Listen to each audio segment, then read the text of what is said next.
Chapter 1. The Wager. In 1872, in the city of London, many prominent gentlemen gathered at the Reform Club. One of these gentlemen was Phileas Fogg. Fogg was a handsome man with a silver beard. Although he was well known around the club, people knew very little about Fogg's private life. His only daily activities were reading newspapers and playing a card game called whist. Phileas Fogg lived alone in a mansion. He employed a single butler. The only requirement of Fogg's butler was perfect promptness and regularity in his work. In fact, on October 2nd, Fogg fired his current butler because he had brought him his shaving water at 84 degrees Fahrenheit rather than 86. On this late morning, Fogg was waiting for a new butler to arrive between 11 and half past. Mr. Fogg sat perfectly still in his chair as there was a knock at the door. A man entered and introduced himself as Jean Passepartout. He was a Frenchman from Paris.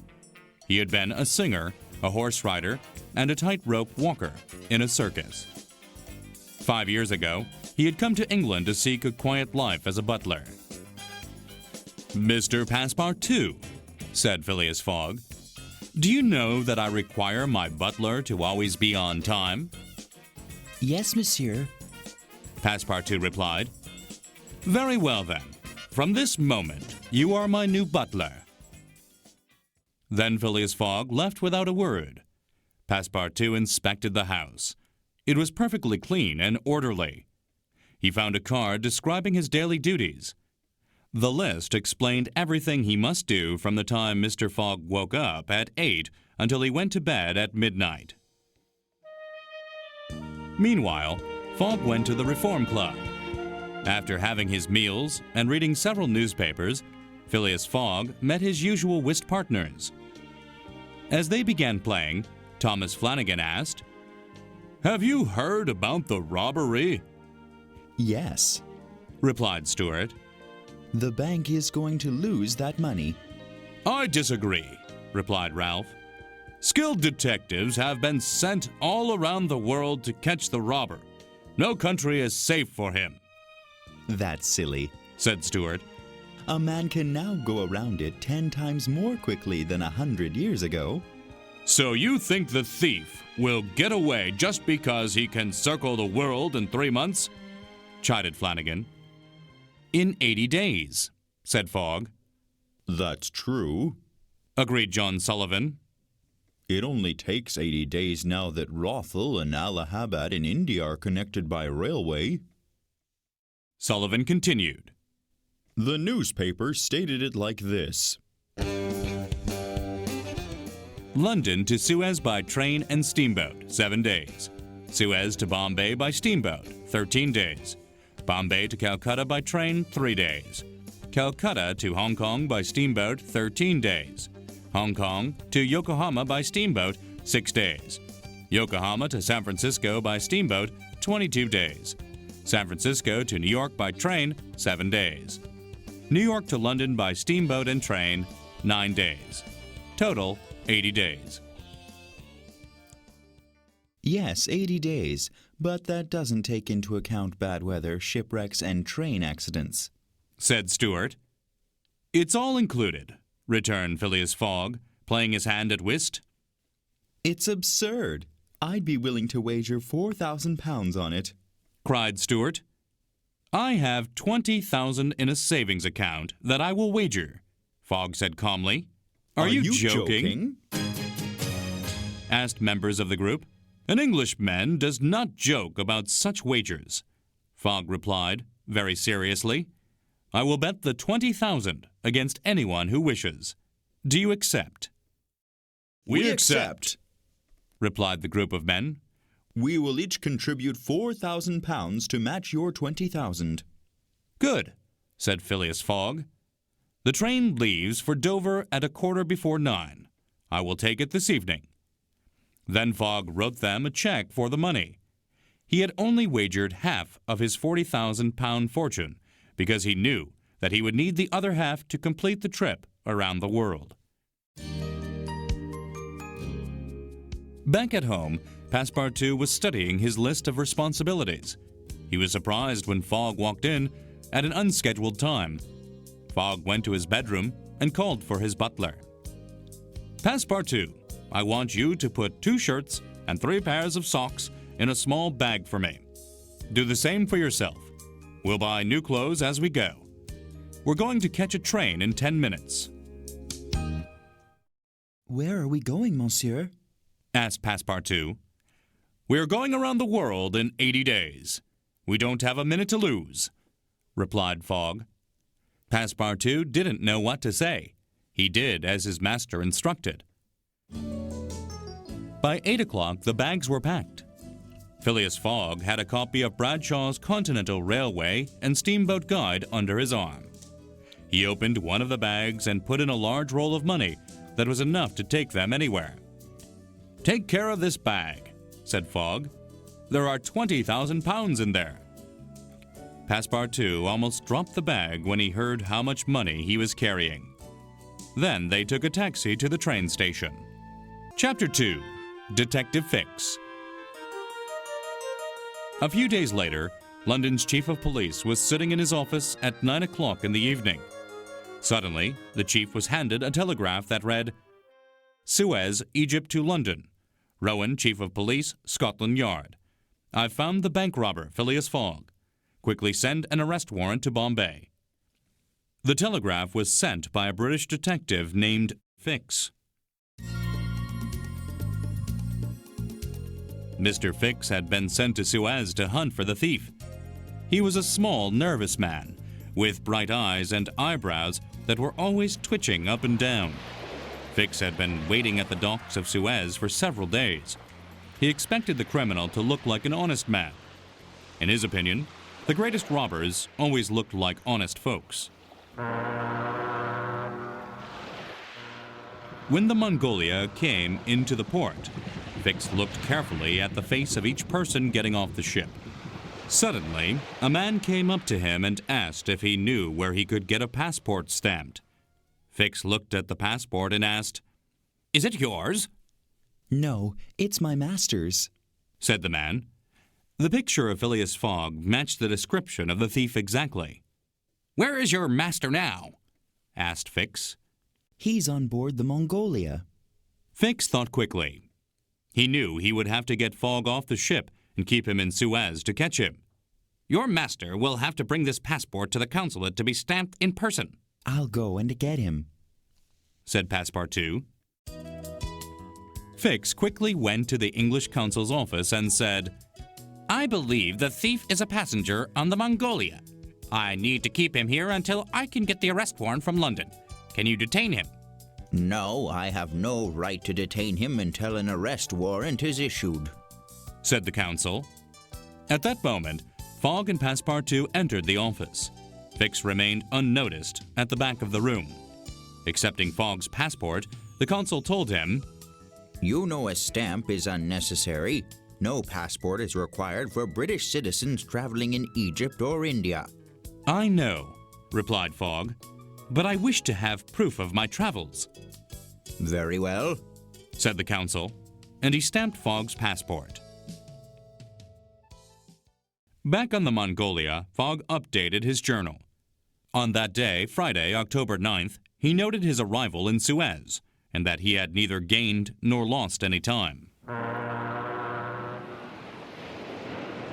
Passepartout was enjoying the scenery on the dock.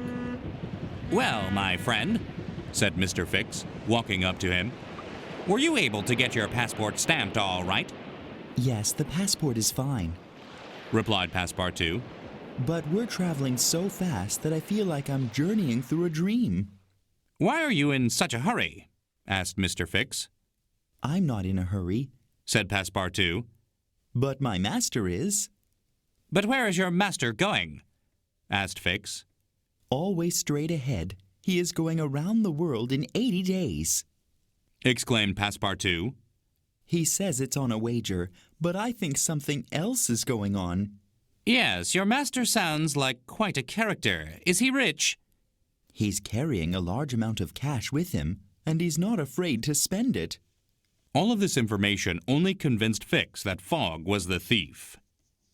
Fix returned to the consul's office and asked the consul to send a telegraph to the chief of police. "I'm going to follow this rogue to India, which is English ground. Once that warrant arrives in Bombay, I'll be able to arrest him politely with the warrant in my hand," thought the detective. During the voyage, Phileas stayed in the saloon playing whist. Meanwhile, Passepartout was enjoying a meal in the forward cabin when Mr. Fix approached him again. While meeting, Fix and Passepartout became friends. By the time the Mongolia reached Aden, they were 15 hours ahead of schedule, and by the time they reached Bombay on October 20th, they'd gained 2 days. Phileas Fogg calmly entered this information in his journal.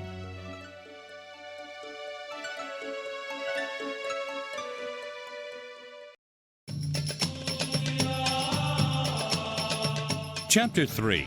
Across India. It was 4:30 when the Mongolia landed and its passengers went ashore. Fogg ordered Passepartout to be at the train station by 8 p.m. to catch the train to Calcutta.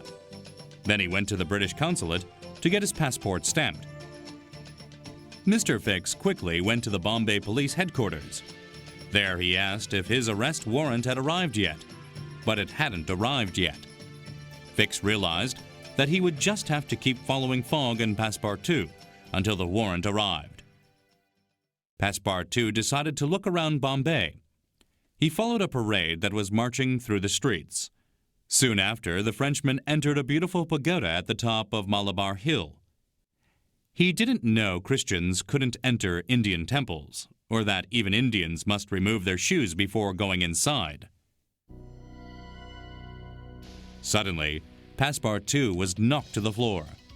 He found himself being beaten by 3 angry priests. They shouted and tore off his shoes, but Passepartout quickly jumped up and ran out of the pagoda as fast as he could. When Passepartout arrived at the train station, he was shoeless, hatless, and without the package of clothes Fogg had sent him to purchase. From a hidden corner, Mr. Fix listened to Passepartout tell Phileas Fogg what had happened at the pagoda. Now Fogg's servant had committed an offense on Indian land. He would be able to arrest them in Calcutta and hold them until the warrant arrived. At 8 a.m. on 22nd October, the train stopped 15 miles past Rothal. They were in the middle of a very small village. "Passengers will get out here," announced the conductor. Passepartout rushed out to find out the reason and came back crying. "Monsieur Fogg, the railway has ended." They soon learned that the railway wasn't finished. There was a gap of 50 miles between where the train had stopped and Allahabad, where the line picked up again.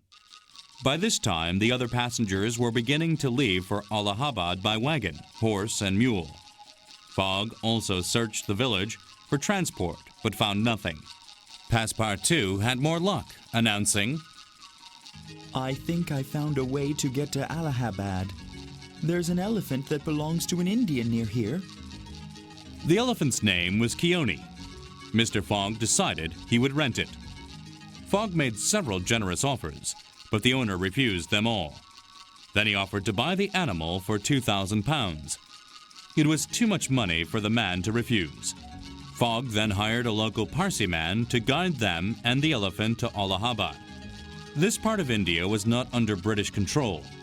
They occasionally came across bands of ferocious Indians who shook their fists and shouted angrily. That night, they stayed in an old cabin on the edge of the jungle.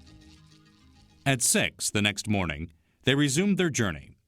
At 4 p.m., the elephant stopped moving. A noise from the jungle was getting closer. They could hear a chorus of human voices accompanied by brass instruments. Then the guide announced, "It's a procession of the Brahmins coming our way. We must not let them see us." They hid behind some trees and were very quiet. The voices came nearer. Fogg could see priests in long robes surrounded by men, women, and children, who were singing a terrible and sad chant. Behind them was a statue of a woman with 4 arms and her tongue sticking out. "Kali, the goddess of love and death," whispered the guide. A group of holy men led a beautiful young woman who looked European. She staggered along behind them. She was covered in rich robes, golden jewelry, and gems. Then came another cart, on which was the dead body of a very old man. He was dressed like a king, or as they say in India, a Raja. "This is a sati, a human sacrifice. She will be burned tomorrow with her dead husband, who was the Raja of Bunderkund," said the guide. "But why doesn't she try to escape?" asked Fogg. "She's been drugged. They will take her to the pagoda of Pelagie and sacrifice her at dawn." "We will save her," said Fogg. Save the woman? Cried Passepartout. But the wager, the steamboat in Calcutta. "I have 12 hours to spare. We will be on the steamboat to Hong Kong." Sir, you are a man of heart, admired Passepartout. They waited in the jungle until nighttime. The guide told them about the woman. Her name was Auda. She was an orphan who had received a European education. When she had grown up, the elderly Raja noticed her beauty. She was forced to marry him against her will.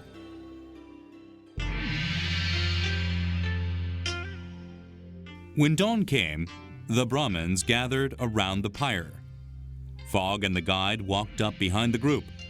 Auda was placed on the top of the pyre with the old Raja's corpse. The Brahmins lit the wood at the bottom of the pyre, and it began to smoke. Then suddenly, the dead Raja stood up. The Brahmins threw themselves upon the ground. They were afraid to even look at their resurrected master. Then the Raja picked up the woman and ran down the smoking pyre through the crowd to Fogg. It wasn't the Raja, but rather Passepartout in the Raja's clothes. They traveled quickly and escaped. As they traveled toward Allahabad, the woman, Auda, was dazed from all the drugs. They reached the train station at Allahabad by 10 o'clock. Once on the train to Calcutta, Auda became conscious. With tears, she thanked the men for rescuing her. She claimed to have a wealthy uncle in Hong Kong. Fogg decided to take her there. The train reached Calcutta at 7 a.m. There were 5 hours until the steamboat Rangoon left for Hong Kong at noon. The 2 days gained between London and Bombay had been lost, but Phileas Fogg had no regrets. As Fogg leapt from the train, he was greeted by several policemen. "Mr. Phileas Fogg, is this your servant?" asked the policeman, pointing to Passepartout. "He is." "Both of you please follow us." The policemen took them before the judge. The judge told Fogg and Passepartout that they were being charged with the desecration of a native shrine. He also showed them Passepartout's shoes as proof.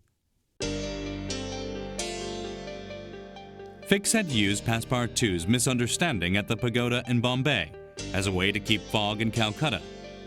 Since he was Fogg's butler, Fogg was guilty too. The judge sentenced Passepartout to 15 days in prison and Fogg to a week in prison. Fix rubbed his hands with satisfaction, but Fogg was not worried. "I offer bail," he said to the judge. "You have that right," said the judge. "I will pay it at once," said Fogg, pulling the cash from his bankroll. "This money will be returned to you upon your release from prison," said the judge. At least give me back my shoes, cried Passepartout angrily.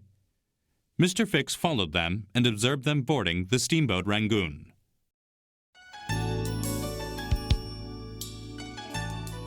Chapter 4. Clowning Around.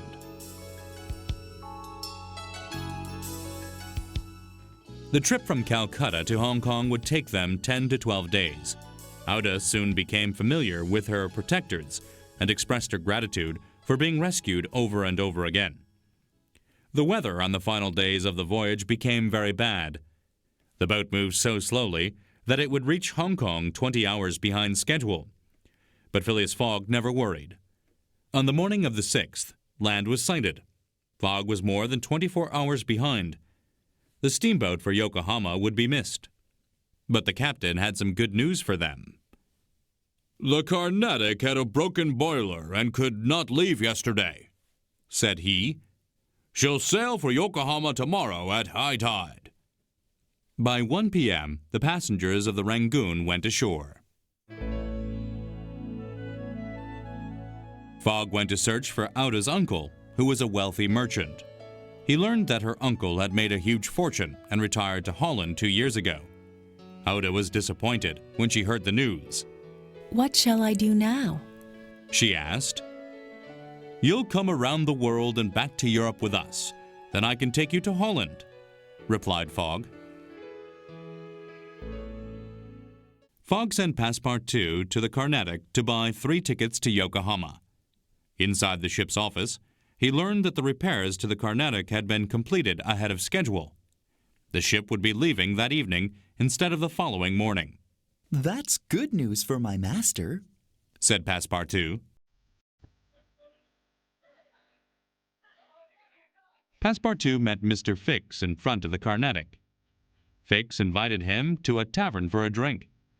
They ordered 2 bottles of red wine. When they were drinking, Fix said, "Well, I'm going to tell you everything. I am a police detective. I'm following Fogg. He is the bank robber. You must help me." This is nonsense, shouted Passepartout. I could never betray my master. "Well," said Mr. Fix, "then act like I've told you nothing. Let's finish the drink." Fix put a drug in Passepartout's drink without being noticed. Angrily, Passepartout took his drink and instantly went to sleep. As Passepartout did not come back by the next morning, Fogg decided that they would have to leave without him. He and Auda traveled to the dock. There they met Mr. Fix and learned that the Carnatic had sailed the night before. Fogg began to wander around the dock, searching for a vessel he could hire. Fogg met Captain Bunsby, who had a small fast ship named the Tankadeur. Bunsby told them that Yokohama was too far. They couldn't get there by the time the boat for San Francisco departed. "But there is another way," said Bunsby. "The steamboat for Yokohama to San Francisco starts in Shanghai at 7 p.m. on the 11th. We can make the 800 miles to Shanghai in time to catch that boat." Fogg made a deal with Bunsby and then told Mr. Fix that he could accompany them at no expense. As the sails of the ship were hoisted, Fogg looked for Passepartout once again. But Passepartout did not show up, as the Tankadeur left for Shanghai.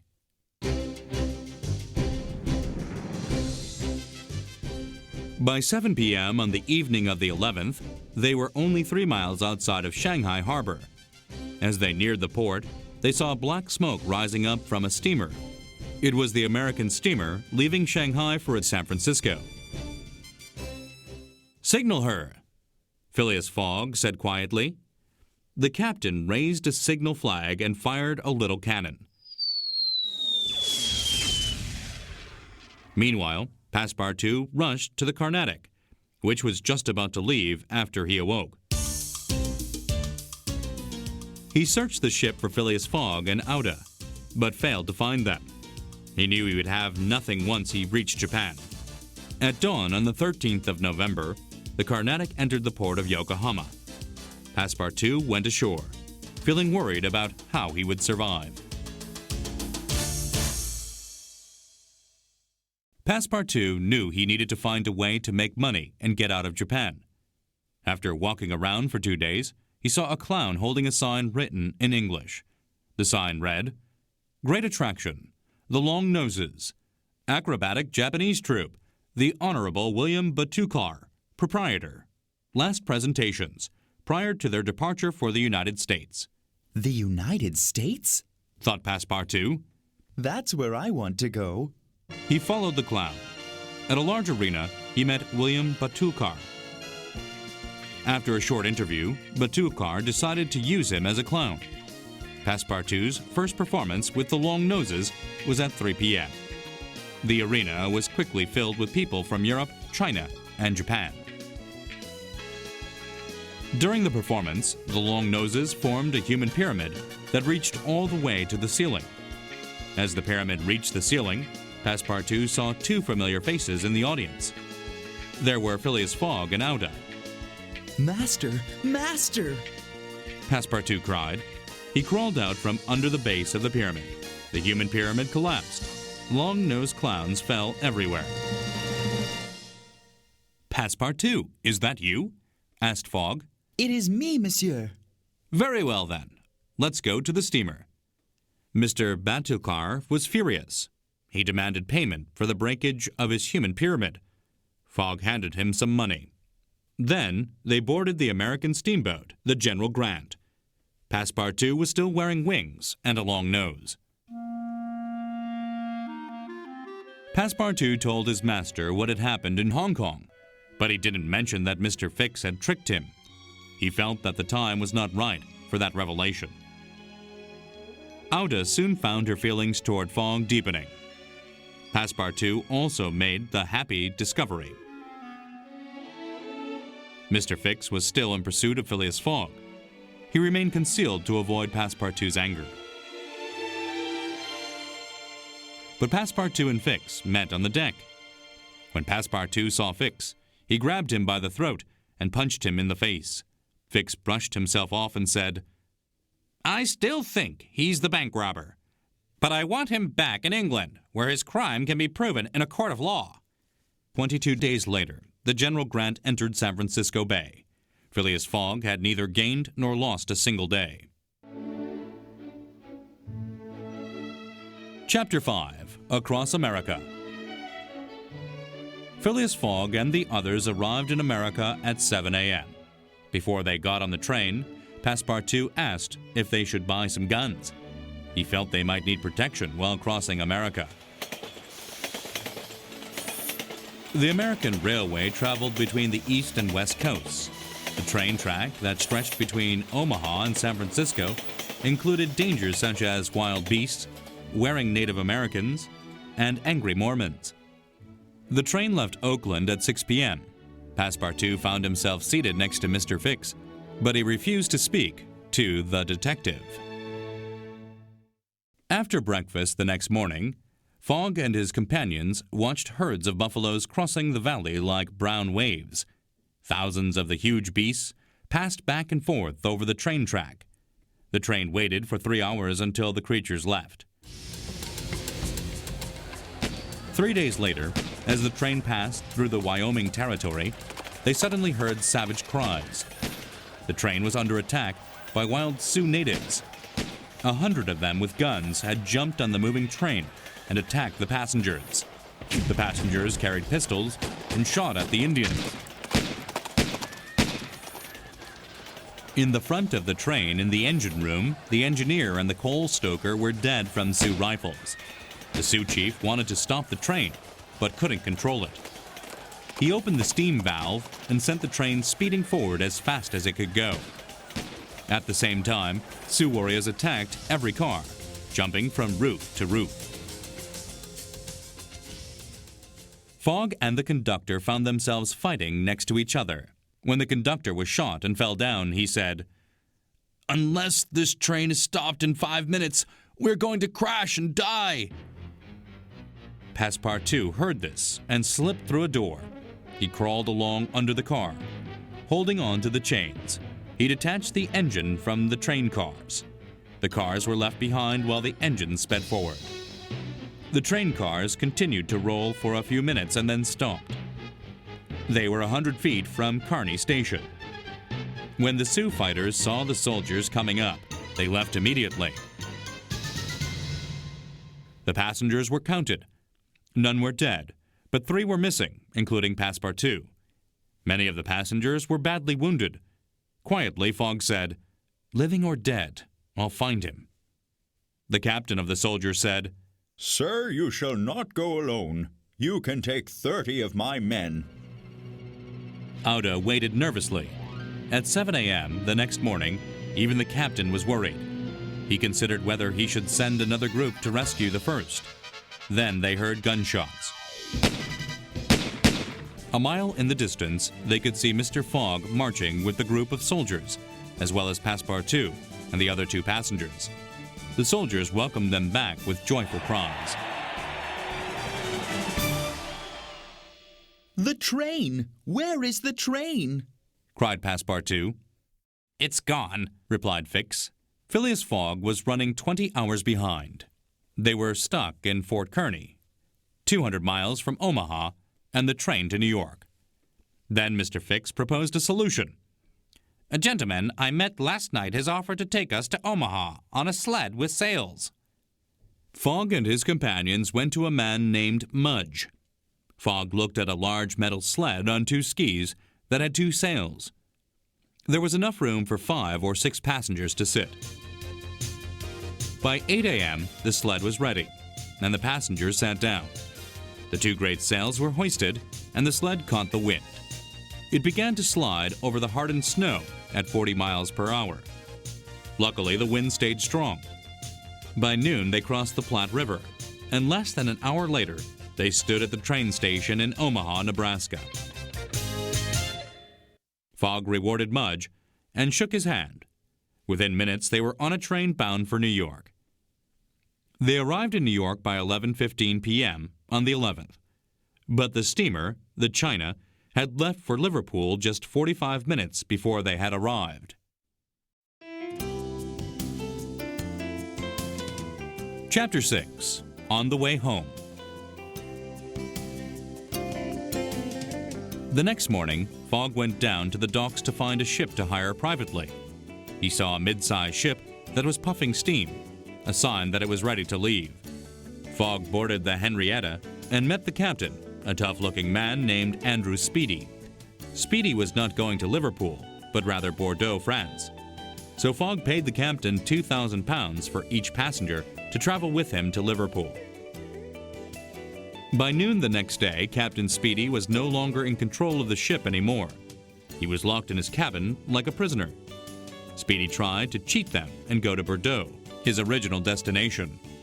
For the next few days, Fogg piloted the ship through rough weather.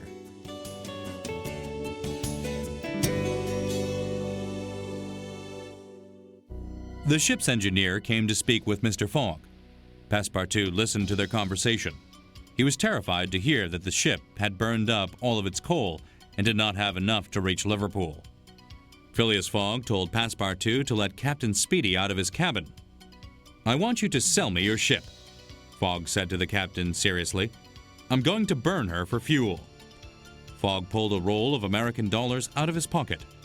"Here's $60,000. "Okay." Captain Speedy accepted the offer quietly. As soon as Fogg had bought the Henrietta, he ordered the sailors to strip every bit of wood from the cabin and the deck to burn for fuel.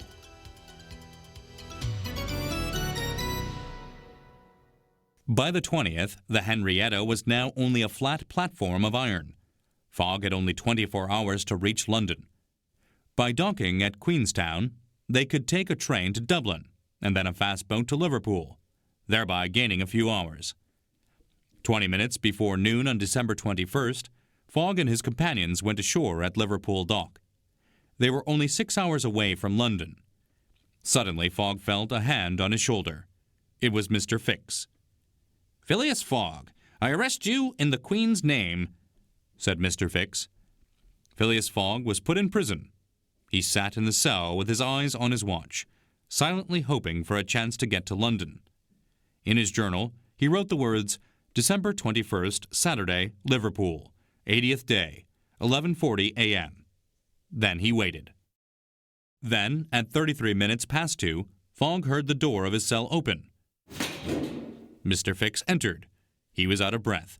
"Sir," he huffed, "terribly sorry. A most unfortunate resemblance. The robber was arrested 3 days ago. You are free." Phileas Fogg was a free man. He looked Mr. Fix in the eyes. Then he knocked Mr. Fix down with a single punch. "Well done, monsieur," cheered Passepartout. Fogg, Passepartout, and Auda took a cab to the train station. The express train to London had left 35 minutes prior, so Fogg ordered a special train to leave at 3. It was 10 minutes to 9 when they stepped off the train in London. Fogg was behind by 5 minutes. He had lost the wager. From the station, Fogg ordered Passepartout to go to the market for some food. Then he and Auda went home.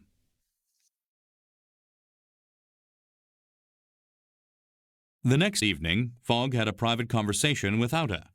He began by saying, "When I brought you here, I had a fortune, but now I am ruined." I pity you. Continued Auda. But two lost souls may find comfort together. Will you take me for your wife? Suddenly, Phileas Fogg's lips began to tremble. He closed his eyes for an instant to think. When he reopened them, he said, "Yes, by all that is holy, I love you." Ah. She cried and pressed his hand to her heart. Phileas Fogg called Passepartout immediately. When he entered the room, he saw Auda holding Fogg's hand and understood everything instantly. Fogg asked him to go and find Reverend Samuel Wilson at the local church. He wanted to know if it was not too late to schedule a wedding ceremony for the next day. It was 5 minutes to 8. For tomorrow, Monday? Asked Passepartout. "Yes, for tomorrow, Monday," answered Phileas Fogg. Passepartout hurried off as fast as he could. At 35 minutes past 8, Passepartout staggered back to Fogg's house, out of breath, and said, Master, marriage tomorrow is impossible. "But why so?" asked Phileas Fogg. Because tomorrow is not Monday. Tomorrow is Sunday, and the Reverend has to perform his duties at church. There are only 10 minutes left. Then Passepartout grabbed his master by the collar and threw him out the front door. Phileas Fogg jumped into a cab and calmly said, "Take me to the Reform Club." Inside the Reform Club, Fogg's friends nervously began to round of whist. The clock ticked 18 minutes to 9. There was perfect silence in the room. The door opened. Phileas Fogg stepped in and said, "Gentlemen, here I am." It was Phileas Fogg, in person, and on the correct day. Phileas Fogg won the wager. He had gained a day because the world moves westward, yet he had traveled eastward. The next day, when Fogg saw Passepartout, the butler said to him, I think we might have gotten around the world in 78 days if we hadn't crossed India. "Then we would not have saved Auda," replied Fogg. Passepartout was shocked to see his master smiling. "And I would not have gained a wife."